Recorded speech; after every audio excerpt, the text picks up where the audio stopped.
All right, just into the early warning forecast center, we've got a new severe thunderstorm warning. Let's just go ahead and take the radar so I can go read what's happening here. Bruce, what is the latest here? 60-mile-an-hour winds, penny-sized hail. The storm is moving to the east at 25 miles an hour, and the warning is in effect until 5:15. All right, so this is the storm that we've been tracking over Windsor Locks, heading through Simsbury. You can see the blinking polygon there.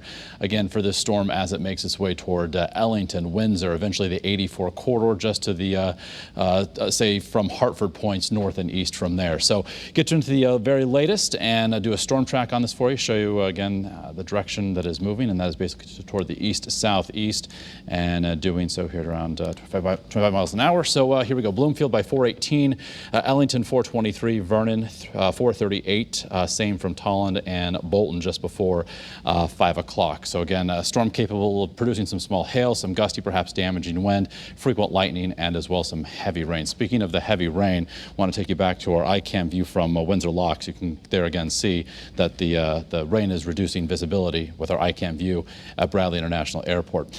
So back to early warning pinpoint Doppler on the statewide perspective. That's really the main event. We do have some other storms that are just near the Massachusetts border. They're heading toward the east, so moving out of Stafford over Union, tracking those for you as they move toward the east. And as we also look at what's happening a little bit farther east there through the Quiet Corner, we've got some heavy rain just north of Thompson. And then also in far western Connecticut, as these storms are trying to back build a bit in advance of a cold front, we've got some downpours developing right along Route 7 there near Kent, heading toward Bantam, Morris, and also Washington.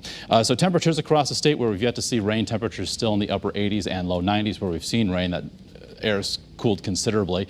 We have dew point values in the 70 to 75 degree range. It's just downright oppressively humid across Connecticut. Factoring that into the temperature, even where it's not in the 80s, it's feeling like the 90s, or where it's not in the 90s, it's feeling like the 90s. So our ICAM view from Torrington showing the cloud cover there with a few light rain showers moving through from Storrs. Again, we've got a storm that's eventually heading in your general direction, and things are quiet right now. Checking out our live ICAM view from New Haven. So looking throughout the region, we're in this unstable air mass. We've got an approaching cold front, so we've got a couple severe thunderstorm watches that run through the next several hours until 8, 9, 10 o'clock tonight, with that ongoing threat for storms as this front eventually sinks farther to the southeast. So again, an unstable air mass, dew point value 70, 75, rich with moisture, so that's why there's that potential for heavy rain that could lead to some poor drainage flooding this evening, in addition to some hail and as well some gusty wind in some of these stronger storms. So futurecast, general idea here is to see the scattered nature of the storms as we head toward 11 o'clock tonight, and then they start to weaken and diminish thereafter. Tomorrow morning there could be a lingering shower, perhaps coastal Connecticut,